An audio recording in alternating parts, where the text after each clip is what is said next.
evidente, ¿no? Existe un defecto estructural del diafragma del recién nacido, lo que va a ocasionar una protrusión del contenido abdominal hacia el tórax. ¿Ok? Y esto se produce pues durante la embriogénesis, ¿no? Por alguna razón no se han funcionado todos los elementos del diafragma y por esto se ha producido este defecto, ¿no? Sin embargo, lo resaltante es que esta protrusión del contenido abdominal va a tener consecuencias sobre algunos órganos de la cavidad torácica, cuáles son el pulmón y el corazón, ¿ok? Si ustedes logran ver estas radiografías, pues, y si se dan cuenta, en todas, ¿no? El defecto está al lado izquierdo, ¿verdad? Eh, es raro que el defecto sea derecho y vamos a ver eso más adelante, ¿no? ¿Cuál es la frecuencia em, del defecto diafragmático? Entonces, cuando ustedes tengan un bebé con sospecha de hernia diafragmática, siempre es importante no solo la radiografía de tórax, también una radiografía abdominal, ¿no? Por ejemplo, en esta radiografía que vemos todas las asas intestinales en el tórax izquierdo y si ustedes chequean el abdomen, pues acá solo está el estómago y un asa intestinal proximal, ¿ok? Entonces con esto ustedes están confirmando el defecto em, en el diafragma, ¿ok? Entonces esta patología es un poco más rara, ¿ok? 1 a 4 bebés de cada 10.000 nacidos vivos pudieran tener hernia diafragmática, ¿sí? Es más frecuente en el sexo masculino. También tiene una mortalidad bastante alta, no tanto como la enterocolitis que llegaba a 50%, pero vean ustedes que 20-30% de mortalidad es un porcentaje bastante alto, ¿sí?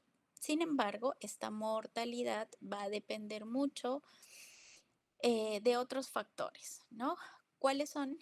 El grado de hipoplasia pulmonar, el grado de hipertensión pulmonar y si existe o no otras malformaciones asociadas. Entonces, aquí vemos que el lado izquierdo, pues es el lado más afectado, ¿sí?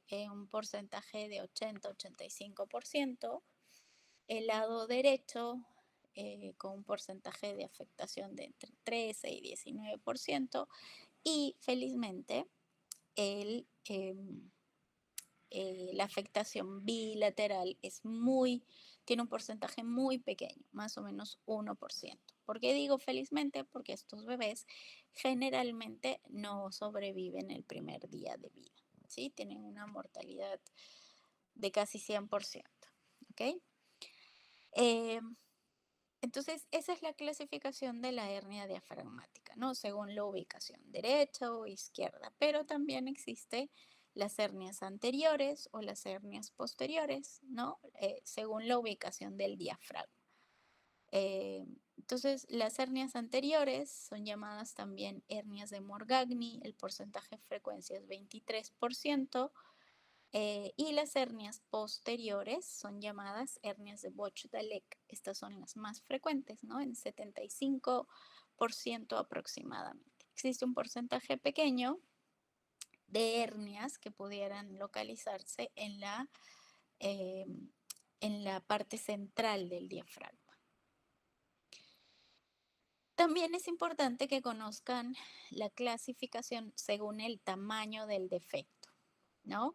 Esta clasificación toma en cuenta los defectos de tipo A, B, C o D según el tamaño, ¿no? Repito, los defectos de tipo A son defectos pequeños, de tipo B defecto mediano, el defecto C es un defecto grande, ¿sí? Y el defecto de tipo D es una agenesia de hemidiafragma de ese lado. Entonces, esto es importante porque nos va a ayudar a determinar el tratamiento quirúrgico, ¿ok? Evidentemente, el defecto A y el B van a requerir una cirugía primaria, ¿no? Con un cierre del defecto. Sin embargo, los defectos más grandes van a requerir probablemente la colocación de alguna prótesis, tipo una malla, por ejemplo.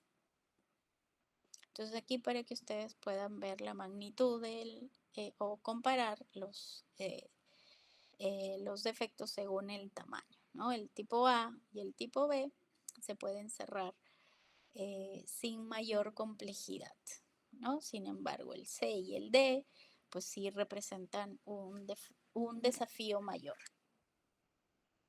En cuanto a la etiopatogenia en esta patología, pues aquí debemos de tener en cuenta, uno, la embriología del diafragma, ¿no? Entre la tercera y cuarta semana empieza a desarrollarse este órgano. Debemos de tener en cuenta pues que van a ser 4 estructuras embrionarias las que van a dar origen a este diafragma, ¿sí? Vemos que la parte central, que es la parte tendinosa, deriva del septum transverso. La parte muscular, que es la que se encuentra en la parte lateral, va a derivar de la membrana pleuroperitoneal y de la musculatura de la pared corporal periférica, ¿no? Y la parte posterior del diafragma, donde se encuentra la crura diafragmática, pues va a derivar del mesenterio del esófago. Entonces, para que este diafragma se desarrolle normalmente, necesitamos que estas 4 estructuras se fusionen de forma correcta durante el periodo de la embriogénesis. Cualquier disturbio en esta fusión va a ocasionar eh, el defecto en el diafragma, ¿no? Ya sea anterior, posterior, derecho, izquierdo, central, etc. Y otro tema importante aquí es el desarrollo pulmonar, ¿no? Evidentemente, un pulmón con un desarrollo normal, pues pasa por estos 5 estadios, ¿no? Los primeros 2, los que se van a desarrollar la zona conductiva, y los últimos 3, pues se va a ya desarrollar la zona respiratoria del aparato pulmonar, ¿no? Es decir, los ductos alveolares y los sacos alveolares, ¿no? Entonces, debido a el efecto de masa que va a producir este, estos órganos abdominales en el tórax, pues este desarrollo pulmonar en bebés que tienen hernia diafragmática se va a ver evidentemente alterado, ¿no? ¿Y cuáles van a ser las consecuencias? La reducción de la ramificación bronquial, la detención de la ramificación del árbol arterial pulmonar principalmente, ¿no? Y estos cambios van a traer como consecuencia la remodelación de la vascularidad eh, pulmonar y vasoconstricción, ¿no? Y como resultado, pues se va a producir una pérdida de la masa pulmonar, ¿ok? Eh, que va a conducir a una hipoplasia pulmonar, ¿no? Y que definitivamente se va a caracterizar por una falta o disminución del surfactante, ¿no? Y evidentemente también se va a ver afectado las cámaras cardíacas, ¿sí? Entonces, cuando hay un desarrollo normal del diafragma, pues los órganos torácicos tienen desarrollo adecuado, ¿no? El corazón, los grandes vasos y el pulmón. Lo mismo en la cavidad abdominal. Pero, ¿qué sucede cuando hay un defecto en el diafragma? Em, pues va a protruir el contenido abdominal hacia el tórax y se va a producir eh, y vamos a tener consecuencias en el pulmón y en el corazón. ¿Cuáles son los que ya mencionamos? ¿No? Para resaltar nada más en el parénquima pulmonar, pues va a haber una detención de la ramificación bronquial y una disminución de la masa alveolar, que finalmente es la zona conductiva y por lo tanto pues va a haber una difusión eh, anormal a este nivel, ¿no? También se va a producir secuelas o consecuencias en la vasculatura pulmonar, ¿no? ¿Qué cosas? Pues va a haber una disminución de la ramificación de la arteria pulmonar específicamente y con ello una disminución de los capilares alveolares, ¿ok? Y también va a haber secuelas o consecuencias a nivel cardíaco, ¿no? Las cámaras cardíacas, especialmente los ventrículos, van a verse afectados, ¿no? Pudiera haber eh, un incremento de la presión del lado izquierdo, perdón, del lado derecho, ¿ok? Pudiera también haber una desviación de todo el mediastino hacia el lado contralateral, ¿no? Entonces, em, no solo se trata, por ende, de que, bueno, los órganos intraabdominales ascendieron al tórax y los desciendo y con eso se acaba el problema. No, hay, debido a este desarrollo estructural anormal, pues también hay alteraciones en la funcionalidad de ambos órganos. Entonces, eh, ¿qué es lo que va a producir la hernia diafragmática congénita? Finalmente, una hipoplasia pulmonar, una hipoplasia del ventrículo izquierdo, va a haber una disminución del agente tensoactivo y todo ello va a conllevar a una hipoxemia o una hipercapnia y a una acidosis, ¿no? Esto produce por ende, vasoconstricción a nivel de la arteria pulmonar y con ello la hipertensión pulmonar. Esta hipertensión pulmonar ya después de la etapa eh, natal, lo que va a ocasionar es una circulación fetal persistente, ¿no? Acuérdense ustedes que en la vida fetal tenemos shunts, son 3 shunts, ¿no? Y al momento del nacimiento estos debieran cerrarse, ¿no? Al existir esta hipertensión pulmonar, pues esa circulación fetal va a persistir y por ende persiste este cortocircuito de derecha a izquierda. Y vamos a tener un círculo vicioso, ¿ok? Em, esta hipertensión pulmonar eh, definitivamente es uno de los problemas principales que va a tener el bebé con hernia diafragmática congénita. Y vamos a ver más adelante, pues que el tratamiento quirúrgico no debiera ser tomado como una situación quirúrgica de emergencia, ¿no? Vamos a tocar ese tema más adelante. Entonces, ya sabemos cómo es que se desarrolla esta hernia y cuáles son las consecuencias más importantes o las secuelas más importantes. Ahora hablamos de las anomalías asociadas. La gran mayoría de los bebés que tienen hernia diafragmática pues no tienen otras patologías o otras malformaciones congénitas asociadas, ¿no? Sin embargo, entre el 30 y el 40% pudieran tener malformaciones cardiovasculares, geniturinarias, musculoesqueléticas y malformaciones del sistema nervioso central. ¿Ok? ¿Y por qué es importante esta asociación? Pues ya vimos que es importante porque vamos a ver el porcentaje sobre vida, ¿no? Más o cuando el bebé con hernia diafragmática tiene más patologías congénitas asociadas, pues evidentemente la sobrevida es menor.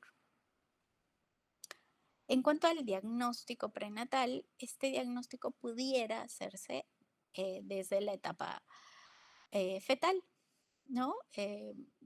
Definitivamente la ecografía es uno de los estudios que se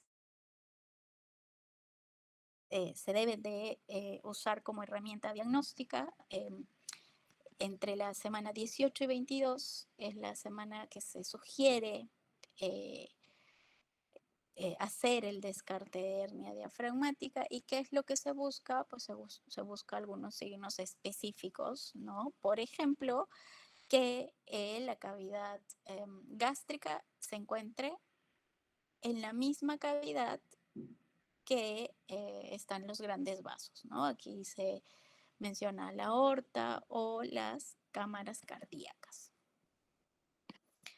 Em, Cuando el paciente eh, tiene o no tiene un diagnóstico claro, ¿no?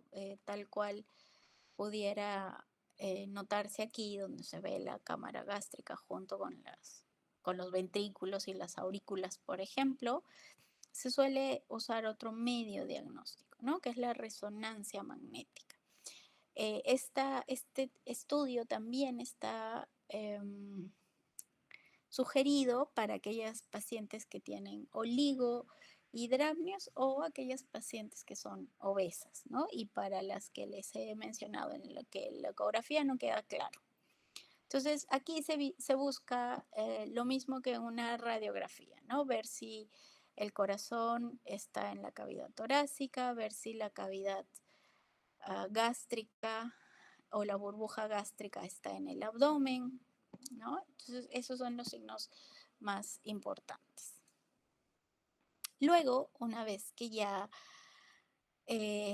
ha nacido nuestro bebé, pues ustedes deben saber que la mitad de estos bebitos logran, eh, se logra hacer el diagnóstico apenas nace, ¿no? ¿Y cuáles son las características de estos bebés? Pues es un bebé que nace con dificultad respiratorio agudo, ¿no? Apenas nace van a ver que su bebé está polipneico, pudiera desaturar, ¿no?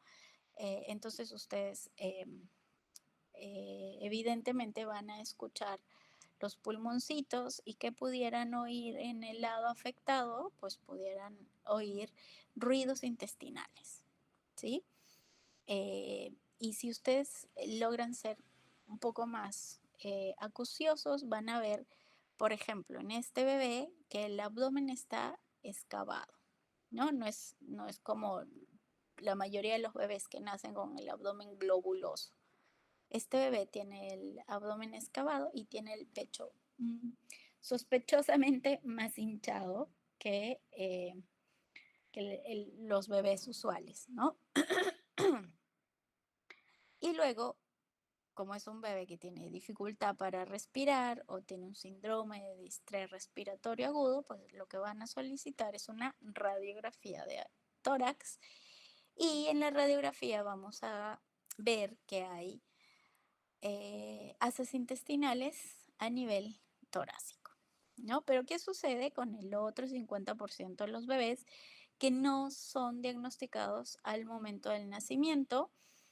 Pues estos bebés van a tener una edad promedio de diagnóstico de 18 meses, ¿no? ¿Y cuáles van a ser las características? Son bebés que tienen procesos respiratorios agudos y frecuentes, ¿no? Y en uno de esos procesos respiratorios, pues le van a pedir una radiografía y van a determinar que hay una hernia diafragmática. O si no, son bebés que tienen mucho síntoma gastrointestinal, tipo reflujo o llenura precoz, o por ende, como no se alimentan bien, van a ser bebés que tienen falla en el crecimiento. ¿Ok? Entonces, para el diagnóstico, una radiografía simple de tórax nos va a ayudar a determinar pues, si hay o no haces intestinales en el tórax, si hay hipoplasia pulmonar, si hay desviación del mediastino. Con todos estos signos vamos a hacer el diagnóstico de hernia diafragmática.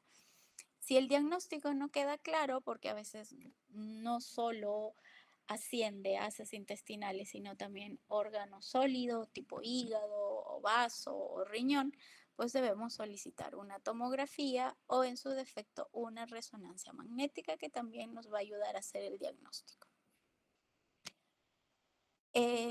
Una vez que tenemos el diagnóstico, pues debemos pensar en el manejo, en el tratamiento, ¿ok? Em,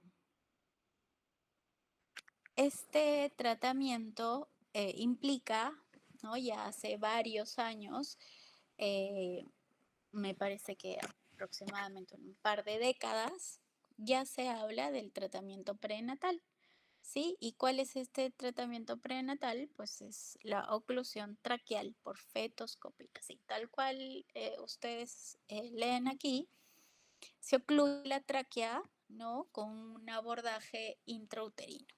¿Sí? Y luego tenemos el manejo postnatal, que implica un manejo médico y un manejo quirúrgico. ¿Sí? Cuando revisemos esa parte, pues tocaremos cada uno de estos puntos. Veamos la oclusión traqueal.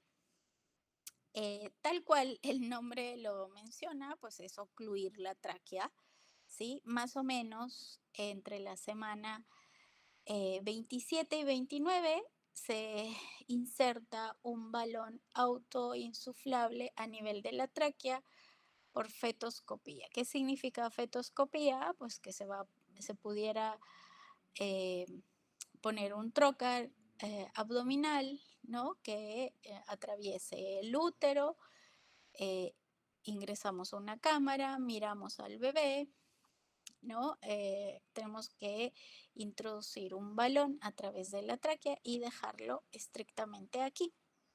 ¿Okay? ¿Qué va a ocasionar o qué va a producir este balón intratraqueal? Pues va a activar algunos receptores de crecimiento, ¿no? Por lo tanto, el pulmón que pudiera estar colapsado por los otros órganos intraabdominales, pudiera crecer en cierta medida. Evidentemente no llega a tener un crecimiento normal, ¿no?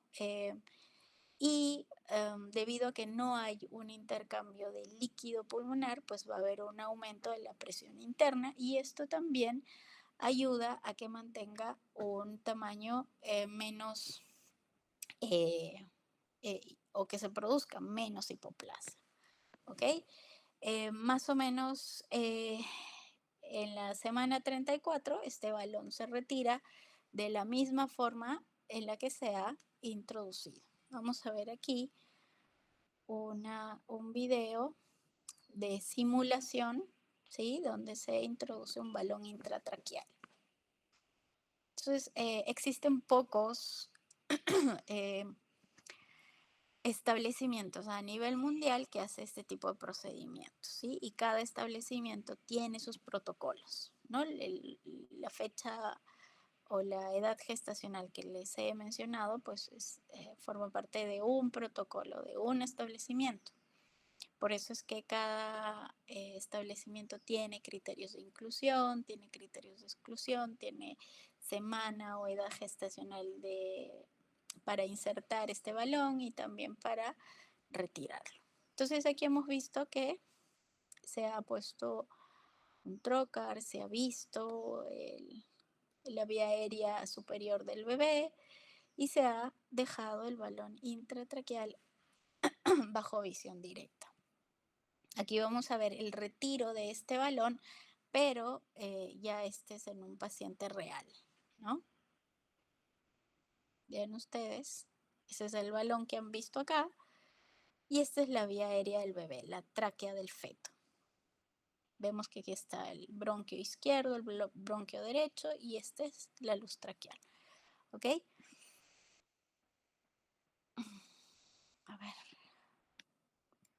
Muy bien, entonces, cuando nosotros hablamos de el tratamiento del bebé, pues antes se creía que el bebé con hernia diafragmática debiera operarse apenas nace, ¿no? Entonces se ha definido conforme la experiencia y el tiempo, pues que lo que necesita este bebé es un manejo médico inicial para poder estabilizar eh, los órganos que han sido afectados, básicamente el pulmón y el corazón, ¿no? Y mejorar todas las secuelas que en el tiempo ha podido dejar.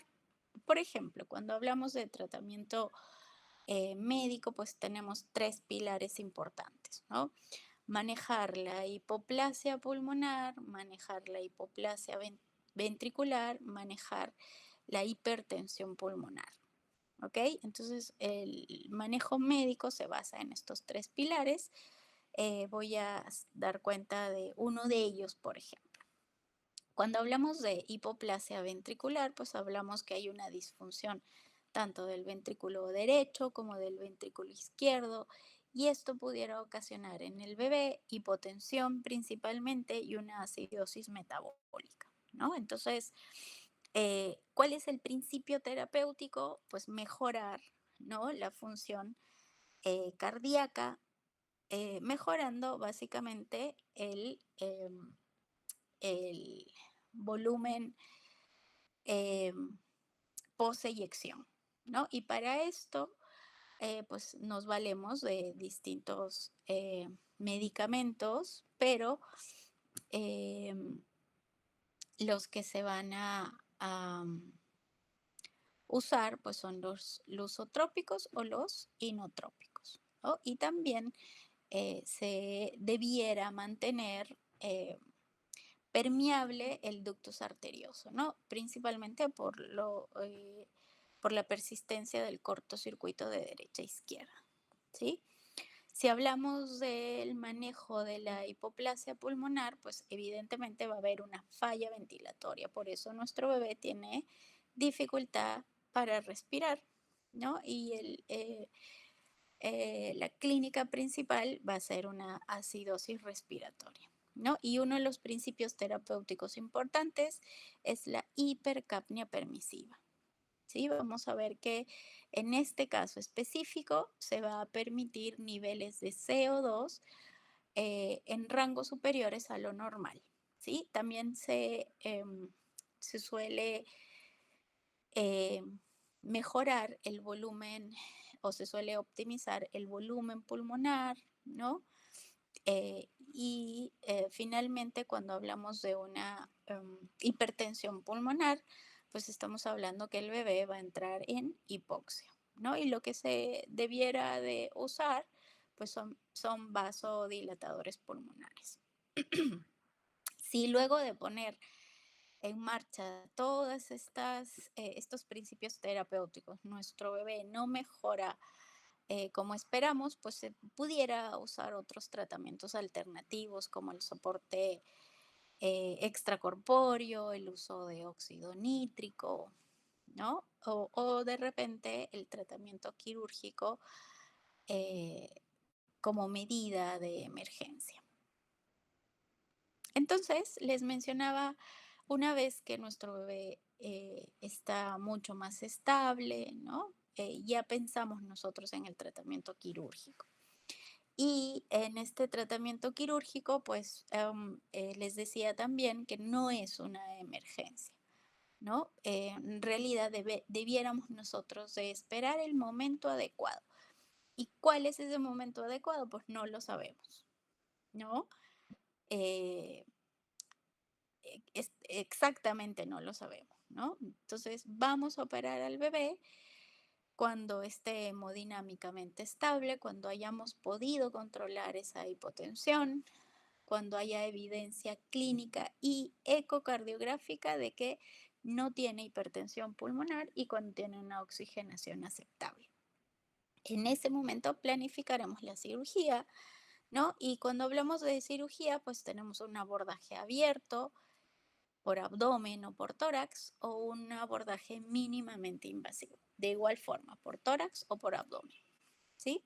Entonces existen muchos eh, eh, consensos, ¿no? internacionales que nos ayudan a determinar el momento adecuado para la intervención quirúrgica. Este es uno de ellos, que es el consenso europeo, que nos ayuda mucho, particularmente a nosotros, para eh, operar a estos bebés.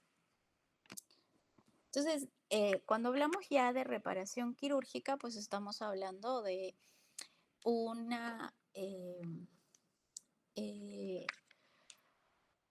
una serie de procesos que debieran de realizarse en el mismo orden, cualquiera sea el tipo de abordaje.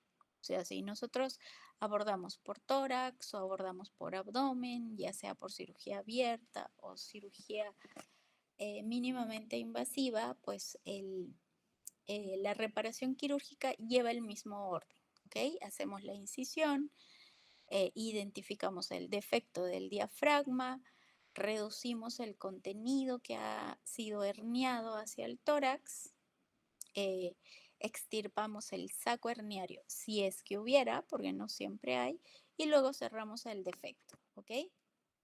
Cuando hablamos de cierre de defecto, ya sabemos que en defectos pequeños, pues la reparación es primaria, ¿no? Se afronta los bordes con puntos en U, ¿sí? Para disminuir la tensión, y en defectos grandes, pues se tuviera que poner algún tipo de material protésico, usualmente una malla. Muy bien, cuando hablamos del abordaje abierto, estamos hablando de una laparotomía. Esta es la posición del bebé. ¿Cuál es la ventaja de la laparotomía? Pues que si hubiera un defecto congénito a nivel del intestino asociado, pues probablemente este es el mejor abordaje para poder hacer la reparación quirúrgica en ese momento. ¿Ok? Este es el tipo de incisión que se hace en una laparotomía para hernia inguinal subcostal, en este caso izquierdo, porque el defecto es izquierdo, debiera ser derecho si el defecto es derecho. Entonces, les mencionaba que la cirugía es la misma, cualquiera sea el abordaje, ¿no? Hacemos la incisión, ubicamos el defecto del diafragma, luego tenemos que reducir el contenido herniado, en este caso estómago, ¿sí? Y luego se hace el cierre del defecto. Lo mismo aquí, ¿no? Identificamos el defecto, vemos que atrás queda el pulmón, ¿no? Y aquí hacemos el cierre del defecto con puntos en U. Luego tenemos la toracotomía, ¿no? Que si valoramos sus ventajas, pues expone mucho mejor la ceja posterior del diafragma, que probablemente no se pueda hacer por laparotomía. ¿Ok? La incisión siempre a nivel del sexto espacio intercostal, ya sea del lado derecho o del lado izquierdo. Y luego está el abordaje mínimamente invasivo, pues que tiene nosotros ya conocemos todas las ventajas de la cirugía mínimamente invasiva: menos cicatriz, menos dolor, recuperación más rápida. Lo mismo en el bebé. El gol estándar para la reparación de una hernia diafragmática, pues es la toracoscopía. ¿Ok? Vemos que esta es la posición del bebé, de cúbito lateral, en este caso derecho, porque el defecto es izquierdo. Se coloca 3 trócares. La presión de insuflación del CO2 tiene que ser entre 5 y 6 milímetros de mercurio, no más. Y la técnica quirúrgica es la misma, ¿sí? Hacemos eh, la observación de la cavidad torácica, encontramos esto que es el defecto del diafragma y a través de ese defecto debemos de reducir el contenido que ha sido herniado a la cavidad del tórax, ¿no? Vean ustedes que aquí en el tórax hay vaso, hay intestino grueso, hay intestino delgado. Entonces, todo esto debiéramos de regresarlo a la cavidad abdominal a través de este defecto. Y luego lo que tenemos que hacer, ¿no? Es el cierre del defecto diafragmático con puntos en U, ¿no? Si se trata de un defecto de tipo A o B, o colocar una malla en caso sea un defecto de tipo C o de tipo D. Muy bien, entonces aquí termina mi presentación. Si tienen preguntas,